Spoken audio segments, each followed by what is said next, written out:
त्योहारीय आराधना सभा में आप सबका स्वागत है।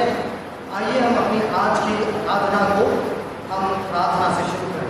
अपनी आंखों को बंद करेंगे, अपने हृदय को, मन को प्रभु यीशु मसीह के सामने शांत करें और आइए हम प्रार्थना में समझें।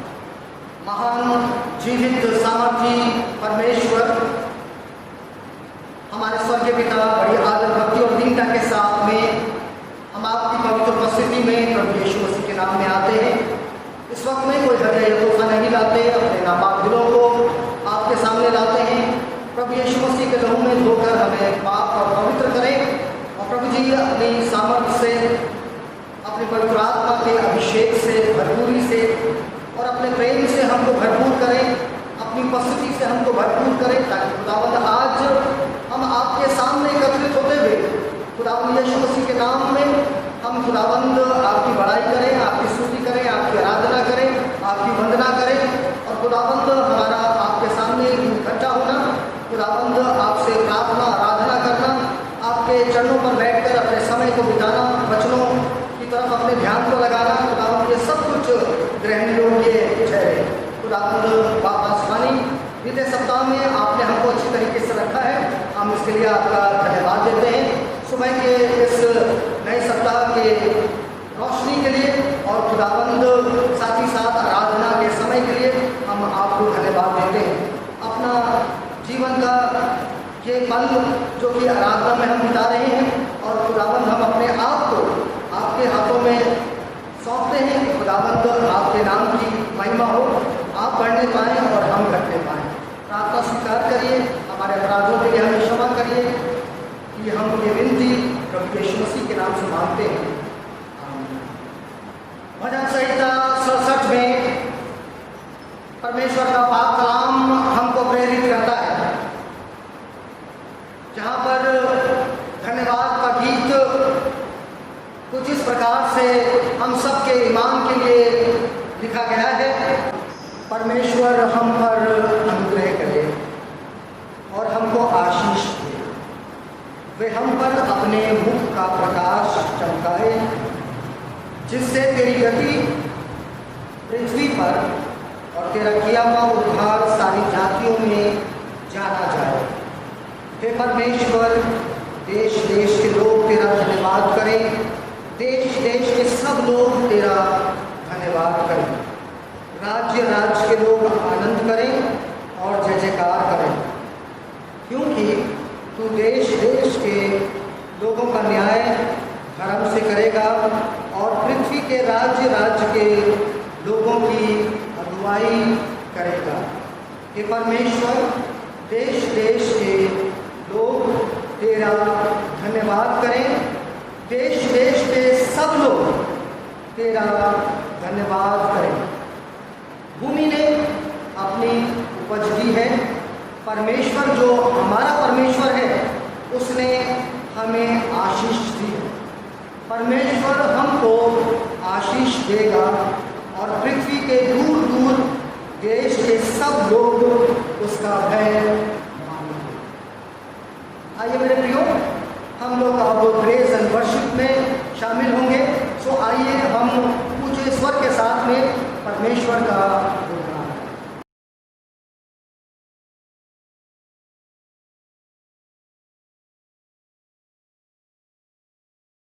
Praise the Lord. परमेश्वर के नाम से आप सबों को जय मसीह की। और परमेश्वर का धन्यवाद करते हैं कि आज उसने इतना सुंदर समय हमें दिया है कि हम सब मिल के उसकी आराधना कर सकें। परमेश्वर के वचन से मैं कुछ पढ़ना चाहूँगी आपके बीच में। भजन संहिता 113 उसका पहला और दूसरा वचन। भजन संहिता 113, इसमें ऐसा लिखा है, या की स्तुति करो हे यहोवा के दासों, स्तुति करो, यहोवा के नाम की स्तुति करो। यहोवा का नाम अब से लेकर सर्वदा तक धन्य कहा जाए। आइए हम सब मिल के परमेश्वर के नाम की हमद तारीफ करें। और आप लोग जहाँ कहीं भी हैं, इन गानों को सुन रहे हैं, हम आपसे विनती करते हैं कि आप भी हमारे साथ जुड़े इस गानों में और परमेश्वर के नाम को धन्यवाद कहें। आज का दिन यहोवा ने बनाया है, हम इसमें आनंद को का दिन यहोवा ने बनाया है, हम इसमें आनंदित हो। आता हूँ तेरे पास, मुझको है तुझसे आस। आता हूँ तेरे पास, मुझको है तुझसे आस। मुझको कबूल कर ले, पापों से शुद्ध कर दे। मुझको कबूल कर ले, पापों से शुद्ध कर दे। आज का दिन यहोवा ने बनाया है, हम इसमें आनंदित हो। आज का दिन यहोवा ने बनाया है, हम इसमें आनंदित हो। जीवन से ज्योति जले, जीवन ये सबने। जीवन से ज्योति जले, जीवन ये सबने। ज्योति में चल हम सके, दुआ है तुझसे यही। ज्योति में चल हम सके, दुआ है तुझसे यही। आज का दिन यहोवा ने बनाया है, हम इसमें आनंदित हो। आज का दिन यहोवा ने बनाया है, हम इसमें आनंदित हो। प्रभु को महिमा मिले, चाहे हो मेरा अपमान। प्रभु को महिमा मिले, चाहे हो मेरा अपमान। वो बड़े मैं घटूं, रहे इसी का ध्यान। वो बड़े मैं घटूं, रहे इसी का ध्यान। आज का दिन यहोवा ने बनाया है, हम इसमें आनंदित हो। आज का दिन यहोवा ने बनाया है, हम इसमें आनंदित हो। स्तुति प्रशंसा करे, क्यों ना कुछ होता रहे। स्तुति प्रशंसा करे, क्यों ना कुछ होता रहे। उसको हम गाते रहे, चाहे जहाँ भी रहे। उसको हम गाते रहे, चाहे जहाँ भी रहे। आज का दिन यहोवा ने बनाया है, हम इसमें आनंदित हो। आज का दिन यहोवा ने बनाया है, हम इसमें आनंदित हो।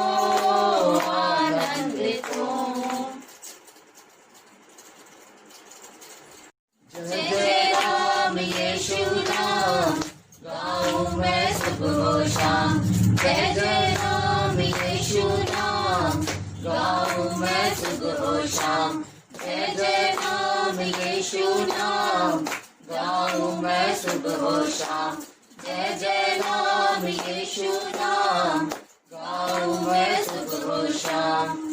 बलहीन का सहारा, पापियों का दोस्त है तू, यीशु तू है कितना प्यारा, शब्द ना कैसे बताऊं। बलिहीन का सहारा, पापियों का दोस्त है तू, यीशु तू है कितना प्यारा, शब्द ना कैसे बताऊं। जय जय नाम यीशु नाम, गाऊं मैं सुबह और शाम। जय जय नाम यीशु नाम, गाऊं मैं सुबह और शाम। जय जय नाम यीशु नाम, गाऊं मैं सुबह और शाम। जय जय नाम यीशु नाम, गाऊं मैं सुबह और शाम। तुझ में बना रहूं तो अमृत फल लाऊं मैं, गाऊं तेरी जय सदा तो तुझसा बन जाऊं मैं।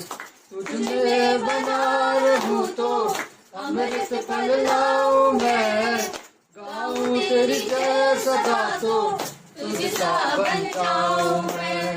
जय जय नाम यीशु नाम, गाऊं मैं सुबह और शाम। जय जय नाम यीशु नाम, गाऊं मैं सुबह और शाम। जय जय नाम यीशु नाम, गाऊं मैं सुबह और शाम। जय जय नाम यीशु नाम, गाऊं मैं सुबह और शाम। तू है जो मुझको बुलाता, देता है जीवन जल, तेरी शक्ति पाऊं सदा और योजनाएं सफल हो जाए। तू है जो मुझको बुलाता, देता है जीवन जल, तेरी शक्ति पाऊं सदा और योजनाएं सफल हो जाए। जय जय नाम यीशु नाम, गाऊं मैं सुबह और शाम। जय जय नाम यीशु नाम, गाऊं मैं सुबह और शाम। जय जय नाम यीशु नाम, गाऊं मैं सुबह और शाम।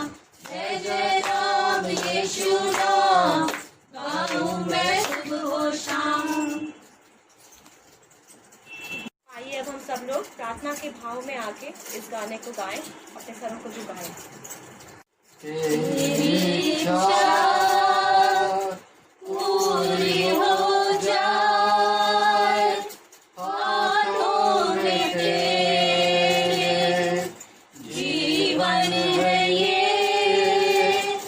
मैं लिखती हूँ, तू है कुम्हार, मुझको उठा, मुझको बना। मैं मिट्टी हूँ, तू है कुम्हार, मुझको उठा, मुझको बना। अपनी मर्जी पर मैं चलता रहा, तुझको कभी भी अपना ना कहा। लेकिन प्रभु आज से मैं तेरे क्रूस को लेता हूँ। लेकिन प्रभु आज से मैं तेरे क्रूस को लेता हूँ। Hallelujah hallelujah hallelujah. धन्यवाद धन्यवाद धन्यवाद करते हैं प्रभु जी। सत्य पिता परमेश्वर आप हमारे कुम्हार हैं, हमें आप अपने हाथों से उठा दें प्रभु जी, बना दें प्रभु जी। हम प्रभु जी हमने अपने आप को बिगाड़ लिया है, सूरत बिगाड़ ली है, आप हमारी सूरत फिर से बना दें प्रभु जी। अपनी सूरत में हमें बना दें प्रभु जी, और उन्हें दें कि हम आपकी इच्छा के अनुसार चलने वाले हो सकें, अपनी इच्छा के अनुसार नहीं। अपना जीवन आपके हाथों में सौंपते हैं प्रभु जी। और पिता परमेश्वर बाकी की आराधनाओं को भी आपके हाथों में सौंपते हैं, और सारा आदर और सारी महिमा आपको देते हैं। और इस दुआ को प्रभु जी आपके प्यारे मधुर मीठे नाम में मांग लेते हैं, आमीन। मेम्बरानों, अब ये समय होगा कि हम भजन संहिता में से भजन 123 को पढ़ेंगे, सुनेंगे और ऐसा करने में हमारे मध्य में अगुवाई करेंगी मिसेस कुमुद टाइटस। भजन संहिता 123। हे स्वर्ग में विराजमान, मैं अपनी आंखें तेरी ओर लगाता हूँ। देख, जैसे दासों की आंखें अपने स्वामियों के हाथ की ओर और जैसे दासियों की आंखें अपने स्वामी के हाथ की ओर लगी रहती हैं, वैसे ही हमारी आंखें हमारे परमेश्वर यहोवा की ओर उस समय तक लगी रहेंगी जब तक वह हम पर अनुग्रह ना करे। हम पर अनुग्रह कर, हे यहोवा, हम पर अनुग्रह कर, क्योंकि हम अपमान से बहुत ही भर गए हैं। हमारा जीव सुखी लोगों के ठट्ठों से और अहंकारियों के अपमान से बहुत ही भर गया है। यीशु ने कहा, बच्चों को मेरे पास आने दो, उन्हें मना ना करो, क्योंकि स्वर्ग का राज ऐसों ही का है। अब इस समय में हम संडे स्कूल चिल्ड्रन की तरफ से हम एक छोटी सी प्रेज एंड वर्शिप में हम शामिल होंगे और परमेश्वर की हम आराधना करेंगे। Praise the Lord. जीसस ने हमें आत्माएं बदलने वाला मछुआरा बनाया है। आज हम इसी से आधारित सॉन्ग गाएंगे। हा हा हा हा हा हा हा, हो हो हो हो हो हो, यीशु का जाल बने जाल के समान, यीशु का जाल बने जाल के समान, डाला गया जो समुंदर में, डाला गया जो समुंदर में, सारी मछलियों को खींच लाया, सारी मछलियों को खींच लाया। हा हा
परमेश्वर का पाक कलाम हम सबको बताता है कि परमेश्वर का वचन हम सब के पैरों के लिए दीपक के समान है। वो दीपक जिसकी रोशनी से हमें ये मालूम पड़ता है कि प्रभु यीशु मसीह के पैरों के निशान कहाँ पर हैं और हमें उन्हीं पर चलते हुए प्रभु यीशु मसीह का अनुसरण करना है। सो आइए अब हम अपना ध्यान परमेश्वर के वचन की तरफ केंद्रित करें और अब मैं इनवाइट करता हूँ मिसेस लॉयस बेली को कि वो मेहरबानी से अब हमारे मध्य में आकर परमेश्वर के पाक कलाम से हमको शांति का समाचार सुनाएं और साथ ही साथ हमको प्रभु यीशु मसीह के विश्वास में दृढ़ करें। हम वचन में से पढ़ेंगे पहला राजा उसका 8वां अध्याय और उसके 30वीं आयत। यहाँ लिखा है, और तू अपने दास और अपनी प्रजा इस्राएल की प्रार्थना जिसको वे इस स्थान की ओर गिड़गिड़ा के करें उसे सुनना, वरन स्वर्ग में से जो तेरा निवास स्थान है सुन लेना और सुनकर क्षमा करना। यहाँ लिखा हुआ है, सुलेमान राजा ने ये विनती की परमेश्वर से कि इस्राएली लोग जो हैं मंदिर की ओर मुँह करके प्रार्थना करें तो उनकी प्रार्थना अवश्य सुन लें। डैनियल जो है वो विधियों और व्यवस्था का पालन किया करता था और इसीलिए वो अपनी उपरौठी कोठरी की खिड़कियों को खुली रखता था और कभी बंद नहीं करता था, विशेष रूप से प्रार्थना के समय। और जब प्रार्थना करता था तो उसी खिड़कियों की ओर मंदिर की ओर मुँह करके प्रार्थना किया करता था। तो 20 का रास्ता न अपनाने का पहला कारण यह था कि वो कोठरी की खिड़कियाँ बंद नहीं कर सकता था। दूसरा कारण यह था कि डैनियल के अंदर परमेश्वर का आत्मा रहता था। तो जब वो प्रार्थना करता था तो आत्मा से भरकर प्रार्थना करता था। तो ये हम सब जानते हैं कि जब हम आत्मा से भरकर प्रार्थना करते हैं तो हमारी आवाज़ के ऊपर कोई जोर नहीं रहता है कि हम धीरे बोले या कैसे बोले, और ना ही समय का हम कोई ध्यान रख पाते हैं। तो डैनियल भी जब प्रार्थना करता था तो आत्मा से भर जाता था, अब उसको समय का भी ध्यान नहीं रहता था और उसको उसकी आवाज़ पे कोई उसका कंट्रोल नहीं रहता था। वैसे भी अगर धीमी आवाज़ में प्रार्थना करें तो आत्मा से नहीं हो पाती। आत्मा से आवाज़ प्रार्थना होती है तो तेज़ आवाज़ नहीं होती थी, इसलिए वो धीमी आवाज़ में भी प्रार्थना नहीं कर पाता था। तीसरा और सबसे मुख्य कारण जो था 20 का रास्ता ना अपनाने का, वो ये था कि अगर वो 20 का रास्ता अपनाता तो उसे संसार और परमेश्वर के बीच में समझौता करना पड़ता, जो डैनियल को कतई मंजूर नहीं था। वो अपने शारीरिक फ़ायदे के लिए किसी भी रीति से परमेश्वर और संसार के साथ समझौता नहीं कर सकता था, क्योंकि ऐसा करने से उसकी आत्मिक शक्तियाँ उससे दूर हो जाती। वचन में भी ये लिखा है कि कोई एक साथ 2 स्वामियों की सेवा नहीं कर सकता है। हम देखेंगे मत्ती रचित सुसमाचार उसके 6 अध्याय और उसके 24वें पद को।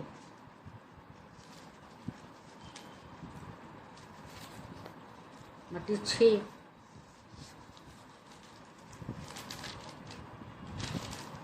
और उसके 24वें पद। यहाँ लिखा है, कोई मनुष्य 2 स्वामियों की सेवा नहीं कर सकता, क्योंकि वो एक से बैर और दूसरे से प्रेम रखेगा, या एक से मिला रहेगा और दूसरे को तुच्छ जानेगा। तो अगर डैनियल संसार के साथ समझौता कर लेता और परमेश्वर के साथ में, तो वो परमेश्वर के साथ वो संबंध उसका अंदर रह जाता जो कि अभी था। तो इसलिए डैनियल ने ये फैसला किया कि वो प्रार्थना उसी तरीके से करेगा जैसे वो आगे निकलने से पहले किया करता था। उसने कोई 20 का रास्ता नहीं अपनाया। मेरे प्रियो, मैंने आपसे 20 के रास्ते का जिक्र क्यों किया?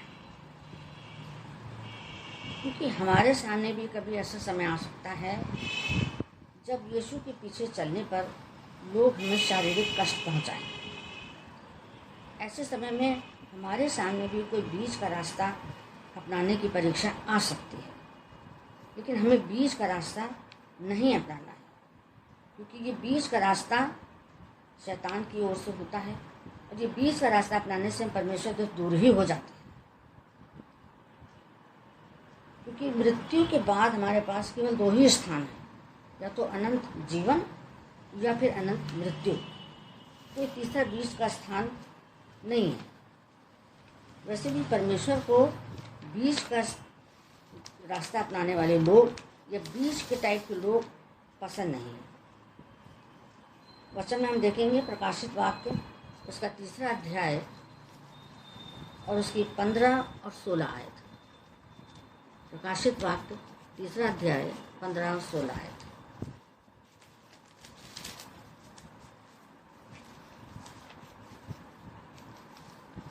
यहाँ लिखा है, मैं तेरे कामों को जानता हूँ कि तू ना तो ठंडा है और न गर्म। भला होता कि तू ठंडा या गर्म होता। इसलिए कि तू गुनगुना है और न ठंडा है और न गर्म, मैं तुझे अपने मुँह में से उगलने पर हूँ। तू कहता है कि मैं धनी हूँ और धनवान हो गया हूँ, और मुझे किसी वस्तु की घटी नहीं, और ये नहीं जानता कि तू अभागा और तुच्छ और कंगाल और अंधा और नंगा है। तो यहाँ पर हमने देखा कि जो बीच के टाइप के लोग होते हैं, जो ना तो गर्म है ना तो ठंडे हैं, गुनगुने हैं, वो जो हैं परमेश्वर को पसंद नहीं है। अब बीच का रास्ता भी जो लोग अपनाते हैं वो भी परमेश्वर को पसंद नहीं है। तो फिर मेरे प्रिय, हमें किसी भी रीति से परमेश्वर और संसार में समझौता नहीं करना है। आज हमारे सामने डैनियल का कितना अच्छा उदाहरण है। डैनियल अपने धर्म से यानी प्रभु के पीछे चलने से और प्रार्थना करने से शर्माता नहीं था। वो अपने धर्म की पैरवी करने में दुख उठाने और प्राण देने को भी तैयार था। आज भी परमेश्वर को ऐसे ही लोगों की आवश्यकता है। अब यहाँ कुछ लोग ये कह सकते हैं कि डैनियल शायद लोगों को दिखाने के लिए खिड़कियाँ खुली रखता था। खिड़कियाँ खुली रखने के कारण मैं आपको बता चुकी हूँ, क्योंकि वो जो है यरूशलेम की ओर खुलती थी और उधरी मुँह करके वो प्रार्थना किया करता था। वैसे बाइबल भी हमें ये नहीं सिखाती है कि हम अपने भले कामों को दूसरों को दिखाने के लिए करें। इसके लिए हम देखेंगे मत्ती की इंजील उसका 6 अध्याय और उसकी 1 आयत। मत्ती 6 उसकी 1 आयत। यहाँ लिखा है, सावधान रहो, तुम मनुष्यों को दिखाने के लिए अपने धर्म के काम ना करो, नहीं तो अपने स्वर्गीय पिता से कुछ भी फल ना पाओगे। तो फिर जब वचन हमको ये नहीं सिखाता है कि हम दूसरों को दिखाने के लिए अपने धर्म के काम करें, तो डैनियल भी दूसरों को दिखाने के लिए अपने धर्म के काम नहीं किया करता था। दूसरों को दिखाने के लिए वो खिड़कियाँ खुली नहीं रखा करता था। अब यहाँ कुछ लोग ये भी कह सकते हैं कि बाइबल धर्मशास्त्र हमें अपने हाकिमों की आज्ञा मानना सिखाता है, लेकिन डैनियल ने तो अपने हाकिम की आज्ञा नहीं मानी। बिल्कुल ठीक है, बाइबल हमें अपने हाकिमों की आज्ञा मानना सिखाती है। हम देखेंगे तीतुस 3 और उसकी 1 आयत। तीतुस 3 और उसकी 1 आयत। यहाँ लिखा है, लोगों को सुधि दिला कि हाकिमों और अधिकारियों के अधीन रहें और उनकी आज्ञा माने और हर एक अच्छे काम के लिए तैयार रहें। बाइबल हमें सिखा रही है कि हम अपने अधिकारियों की आज्ञाओं को माने। यही चीज़ हम रोमियो 13वें अध्याय और उसके 1 पद में भी पाते हैं। रोमियो 13 और उसका 1 पद हम ये भी देखेंगे। यहाँ लिखा है, हर एक व्यक्ति शासकीय अधिकारियों के अधीन रहे, क्योंकि कोई अधिकार ऐसा नहीं जो परमेश्वर की ओर से ना हो, और जो अधिकार हैं वे परमेश्वर के ठहराए हुए हैं। जो अधिकारी ठहराए जाते हैं, अधिकार ठहराए जाते हैं परमेश्वर की ओर से होते हैं, तो उनकी आज्ञा तो हमें मानना ही है। ये तो वचन हमें सिखाता है। और हाँ, ये भी सच है कि डैनियल ने अपने हाकिम की आज्ञा अब यहाँ पर नहीं मानी। अब लेकिन सोचना ये है कि लेकिन कब उसने अपने हाकिम की आज्ञा नहीं मानी? कौन सी ऐसी परिस्थिति आ गई थी जब उसने अपनी हाकिम की आज्ञा नहीं मानी थी। अब यहाँ तो ये आज्ञा दी गई थी कि राजा को छोड़ किसी और से प्रार्थना न की जाए। अब देखिए, हाकिम तो हमसे बड़े ज़रूर हैं, लेकिन परमेश्वर से अधिक बड़े नहीं हैं हाकिम।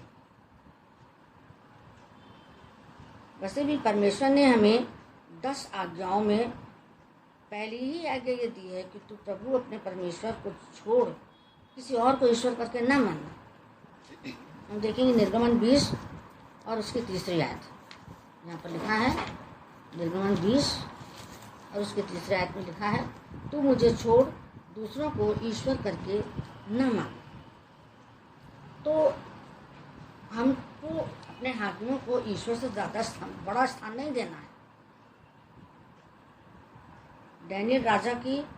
डैनियल ने राजा दारा की आज्ञा का उल्लंघन कब किया? जब उसको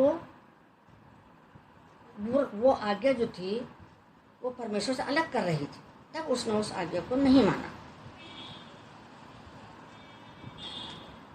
इस आज्ञा में तो मनुष्य को परमेश्वर के बराबर बता दिया गया कि परमेश्वर से प्रार्थना न करो, मनुष्य से प्रार्थना करो। तब ऐसी परिस्थिति में राजा डैनियल जो था वो दारा राजा की आज्ञा का उल्लंघन करने के लिए तैयार हुआ। तो पृथ्वी के हाकिमों की आज्ञा तो मानना हमारा कर्तव्य है, लेकिन अगर वो आज्ञा वचन के विरोध में है या राजाओं के राजा से हमें अलग कर रही है, तो ऐसी आज्ञा का उल्लंघन करना गुनाह नहीं है। तो हमें अपने हाकिमों की आज्ञा तो माननी है, लेकिन ऐसी आज्ञा हमें नहीं माननी है जो हमें हमारे परमेश्वर से अलग करती है या जो वचन के विरोध में है। तो मेरे प्रियो, डैनियल ने राजा की आज्ञा को नहीं माना, तो उसका नतीजा क्या हुआ? वो शेरों की मांद में डाल दिया गया। फिर क्या हुआ? क्या शेरों ने डैनियल को खा लिया? खाना तो दूर, किसी शेर ने उसको एक खरोंच तक नहीं पहुंचाई। तो क्यों, ऐसा क्यों हुआ? शेर तो भूखे थे और उन्हें क्या मालूम था कि डैनियल किस प्रकार का व्यक्ति है, तो फिर क्यों नहीं उन्होंने डैनियल को खाया? शेरों ने डैनियल को इसलिए नहीं खाया क्योंकि परमेश्वर ने स्वर्गदूतों को शेरों का मुंह बंद करने के लिए मांद में भेज दिया था और उन स्वर्गदूतों ने शेरों का मुंह बंद कर दिया था, इसलिए उन्होंने डैनियल को नहीं खाया। यहाँ पर हम देखते हैं कि यदि हम प्राण देने तक प्रभु के प्रति वफादार बने रहें और परमेश्वर को थामे रहें, तो वो हमारे प्राणों को भी बचाता है, नाश नहीं होने देता है। हम वचन में देखेंगे मरकुस की इंजील उसका 16वां अध्याय और उसकी 17वीं और 18वीं आयत। मरकुस 16 और उसकी 17 और 18 आयत। यहाँ पर लिखा है, विश्वास करने वालों में ये चिन्ह होंगे कि वे मेरे नाम से दुष्ट आत्माओं को निकालेंगे, नई नई भाषा बोलेंगे, सांपों को उठा लेंगे, और यदि वे प्राण नाशक वस्तु भी पी जाएं तो अभी उनकी कुछ हानि ना होगी। वे बीमारों पर हाथ रखेंगे और वे चंगे हो जाएंगे। अब यहाँ लिखा है कि प्राण नाशक वस्तुएं भी पी जाएंगे, यानी जहर भी अगर वो पी लेंगे तो भी वो नहीं मरेंगे। अगर वो शेरों की मान में भी डाल दिए जाएंगे तो भी शेर उन्हें नहीं खाएगा। तो हमने यहाँ पे ये देखा कि परमेश्वर के प्रति अगर हम वफादार रहते हैं तो वो हमारे प्राणों को नाश नहीं होने देता है। तो अब यहाँ इस पूरे अध्ययन और मनन से हमने जो खास खास बातें सीखी हैं उनको हम एक बार फिर से दोहरा लेंगे। पहली बात जो हमने सीखी वो ये है कि अगर हम परमेश्वर में बने रहें तो वो हमें मनुष्यों के सामने भी सम्मानित करता है।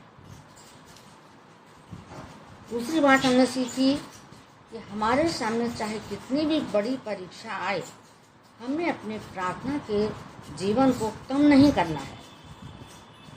क्योंकि प्रार्थना से ही हमें सामर्थ्य मिलती है। तो प्रार्थना करना हमें बंद नहीं करना है। तीसरी बात हमने सीखी कि कोई भी परमेश्वर से बढ़कर नहीं है, तो हमें परमेश्वर से बढ़कर किसी को भी स्थान नहीं देना है। चौथी बात हमने सीखी कि हमें किसी भी परिस्थिति में डरना और घबराना नहीं है, और डर के घबरा के कोई गलत कदम नहीं उठा लेना है। पांचवी बात हमने सीखी कि हमारी आवश्यकताएं केवल परमेश्वर ही पूरी कर सकते हैं, इसलिए हमें केवल परमेश्वर से ही प्रार्थना करनी है, किसी मनुष्य से नहीं। छठी बात हमने सीखी कि अगर हम परमेश्वर के प्रति वफादार रहेंगे तो वो हमसे ज़्यादा हमारे प्रति वफादार रहेगा। हम किसी मनुष्य की विश्वास योग्यता पर भरोसा नहीं कर सकते हैं, परंतु परमेश्वर की विश्वास योग्यता पर हम 100% भरोसा कर सकते हैं। और सातवीं और अंतिम बात हमने ये सीखी कि हमें किसी भी परिस्थिति में संसार और परमेश्वर के साथ समझौता नहीं करना है। समझौते वाला जीवन हमें नहीं जीना है। ये कुछ बातें थी जो हमने आज के वचन में सीखी। इन बातों को हमें हमेशा अपने ध्यान में रखना है और इन बातों को मानने की कोशिश करनी है। परमेश्वर आप सबको आशीष दे। आइए हम प्रार्थना के साथ आपकी सभा को समाप्त करेंगे। आइए हम प्रार्थना करें। हमारे जीवित और सामर्थ्य पिता परमेश्वर, आज के वचन के लिए हम आपका धन्यवाद करते हैं। प्रभु जी, प्रार्थना करते हैं कि हमें आप डैनियल के समान वफादार बनाएं, विश्वास योग्य बनाएं। होने दें प्रभु जी कि हम किसी भी रीति से संसार में और परमेश्वर आप में समझौता ना करने पाएँ। हमारे विश्वास को और ज़्यादा मजबूत बनाएं, हमें और भी ज़्यादा प्रार्थना का जीवन दें। प्रभु जी, होने दें किसी भी रीति से हम प्रार्थना करने में पीछे ना रहें। प्रभु जी, आप हमेशा हर एक को सुरक्षित रखें, हर बीमारी, दुख और तकलीफ से बचा के रखें, और हमारी हर एक गलती के लिए हमको माफ़ कर दें प्रभु जी। होने दें प्रभु जी कि हम ऐसे समय में समय आपसे और आपस में एक दूसरे से भी मिलते रहें प्रभु जी, और वचन को एक दूसरे के साथ शेयर करते रहें। और पिता परमेश्वर, सारी बातों में सारा आदर और सारी महिमा आपको देते हैं प्रभु जी, क्योंकि आप ही आदर और महिमा और स्तुति के योग्य हैं। और प्रभु जी, इस प्रार्थना को हम आपके प्रिय पुत्र और अपने जीवित उद्धारकर्ता प्रभु यीशु मसीह के महान और सामर्थी नाम में होकर मांग लेते हैं। सुन लीजिए और ग्रहण कर लीजिए। आमीन। Praise the Lord. आइए हम अपनी आंखों को बंद करें। क्लोजिंग प्रेयर में हम सब लोग शामिल होंगे, एक दूसरे के लिए प्रार्थना करेंगे और फिर आशीष वचन से हम लोग विदा होंगे। प्रार्थना में सम्मिलित। अनुग्रहकारी समर्थमान परमेश्वर, हृदय से हम धन्यवाद देते हैं आपके पवित्र वचन के लिए, जो कि मिसेस रॉयस बेली के माध्यम से हमारे पास में पहुंचा है। खुदाबंद आसमानी राहतों के लिए, खुदाबंद वो वचन जो कि दीपक के समान हमारे लिए है, कि प्रभु यीशु मसीह आपके चेहरे का नूर हमारे मुख पर पड़ते हुए, हमारे हृदय में पड़ते हुए खुदाबंद उजियाला प्रदान करता है और तमाम हमारे मन के अंधकार को दूर करता है। हम आपका धन्यवाद देते हैं और आशीष मांगते हैं मिसेस रॉयस बेली के ऊपर, उनके परिवार के ऊपर और उनकी इस सेवकाई के ऊपर जो उन्होंने हमारे मन में करी। खुदाबंद उन्हें आशीषित करें और होने दें कि वो बहुतों के ईमान की बढ़ोतरी में खुदाबंद और भी ज़्यादा फलवंत हो। खुदाबंद बाप आसमानी, हम अपने मध्य में कलीसिया के बुजुर्गों को प्रार्थना में स्मरण करते हैं। खुदाबंद आसमानी कुव्वत उनको प्रदान करें। खुदाबंद हमारे मध्य में ऐसे बहुत होंगे जिनको हम जानते हैं, जो हमारे अजीज हैं, प्रिय हैं, कि वो बीमारी की हालत में हैं, लेकिन मुख्यतः हम आज स्मरण कर रहे हैं मिस एग्नेस मैनुअल को, मिसेस रंजना रसल को और रौनक जोएल को, कि खुदाबंद आप अपने क्रूस पर सीधे हाथ को बढ़ाकर खुदाबंद इन तीनों के ऊपर रखें और इनको शिफा दें और समस्त बीमारियों को जो कि हमारे प्रियजनों को घेरे हुए हैं, हम यीशु के नाम से डांटते हैं, इसी वक्त यीशु के नाम से इनको छोड़ के चले जाए। और यीशु आपकी चंगाई को हम इस पृथ्वी पर यीशु आपके नाम से खोलते हैं, ताकि खुदावन बाप आसमानी जो हमने इस पृथ्वी पर यीशु के नाम से खोला है वो स्वर्ग से आप खोल दें। धन्यवाद देते हैं खुदावन कि आपने हमारी प्रार्थनाओं को सुना है, और खुदावंद आप जब हम सच्चे ईमान से सारे विश्वासी गण प्रभु जी प्रार्थना करते हैं तो आप उनका उत्तर देते हैं। खुदावंद हम आपको धन्यवाद देते हैं। खुदावंद इस वक्त में खास तौर से धन्यवाद देते हैं कि खुदावंद आपने इस कोरोना काल में भी किसी न किसी तरीके से हम सब लोगों को सुरक्षित रखा है। साथ ही साथ आपने हमारी कमाई के ऊपर अपनी बरकत का हाथ रखा है, और इसीलिए हम खुदावंद उसमें से एक अंश निकाल कर हम आपके भवन में दे पाते हैं, जैसे कि खुदावंद जो आपका है वो आपको अर्पित हो। तो खुदावंद हम बहुत बहुत धन्यवाद देते हैं कि आपने अपनी कृपा दृष्टि हम पर बनाए रखी है और हमारी कमाई के ऊपर अपनी बरकत का हाथ रखा है। हमारी जितनी भी धन्यवाद की भेजे हैं खुदावंद, जितना भी हम रहेगी मंथली सब्सक्रिप्शंस, अपनी ऑफरिंग्स हमने खुदावंद आपको अर्पित करी है। खुदावंद होने दें कि हम में से हर एक जन को आप आशीषित करें और अपने प्रेम में यूं ही बनाए रखें। खुदावंद हम साथ ही साथ इस वक्त में प्रार्थना करते हैं खुदावंद मेथोडिस्ट चर्च इन इंडिया के लिए, उसके तमाम चर्चेस के लिए, उसके तमाम इंस्टीट्यूशंस के लिए, और खुदावंद अपने बिशप गणों के लिए, और खुदावंद तमाम पासवान, district presidents, head of the institutions और कॉन्फ्रेंसेस के ऑफिसर्स, हम सबको दुआ में स्मरण करते हैं। खुदावंद अपनी आसमानी कुव्वत से उन सबको भरपूर करें और हम सब की सेवकाई को आप बलवंत करें, और प्रभु यीशु मसीह हम सब जो मसीह समाज के अंग हैं खुदावंद हम सब के ईमान को आप आगे बढ़ाएं, और प्रभु यीशु मसीह अपने ईमान में आप दृढ़ करें, और हम सबको प्रभु यीशु मसीह आप अपने शरीर के पीछे छिपा लें खुदावंद, ताकि आपका राज्य इस पृथ्वी पर आए और आते हुए खुदावंद और भी ज़्यादा स्थापित होता जाए और फैलता चला जाए। हमारी आपसे ये प्रार्थना है खुदावंद। उसी प्रकार से हम अपने प्रदेश और अपने देश के विकास के लिए, उसकी सुरक्षा के लिए, उसकी संपन्नता के लिए, और खुदावंद ये कि बहुतरों की भलाई हो सके, उनका विकास हो सके, खुदावंद वो अच्छी तरीके से रह सके इस धरती पर, हम प्रार्थना करते हैं विशेष तौर से खुदावंद आप आशीषित करें हमारे देश के, प्रदेश के हाकिमों को। खुदावंद अब ये ईमान रखते हुए कि खुदावंद आप हमारे साथ में हैं, और खुदावंद आप हमारे आगे आगे चलते हुए हर एक अच्छी बात में, धर्म के मार्गों में आप हमारी अगुवाई करते हैं, और खुदावंद कोई भी जन को आप यूं ही अकेला नहीं छोड़ते हैं, वरन यीशु मसीह आप अच्छे चरवाहे होते हुए खुदावंद हम सब भेड़ों को खुदावंद आप अपने पीछे लेकर चलते हैं। खुदावंद हम आपकी स्तुति करते हैं, आपकी बड़ाई करते हैं और आपको धन्यवाद देते हैं। खुदावंद अपनी प्राण दे आत्मा को खुदावंद आपके हाथों में सौंपते हैं कि खुदावंद हम आपके आदर के पात्र हों, हम आपके विश्वास योग्य पात्र हों। जाने अनजाने में कुछ गलतियाँ हमने अगर करी तो उसके लिए आप हमको क्षमा करें, हमको एक बार फिर से यीशु के नाम से आशीषित करें कि हम ये प्रार्थना प्रभु यीशु मसीह के नाम से मांगते हैं, जिन्होंने ये प्रार्थना करना हमें सिखाया है।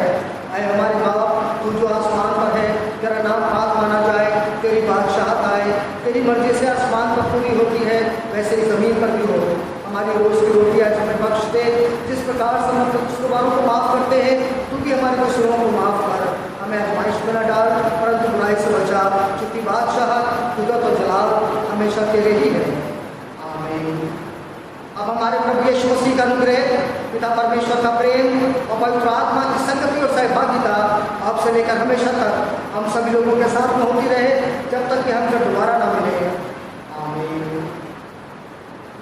काश के यीशु की गोदी या मुझ में हो उसका जोश और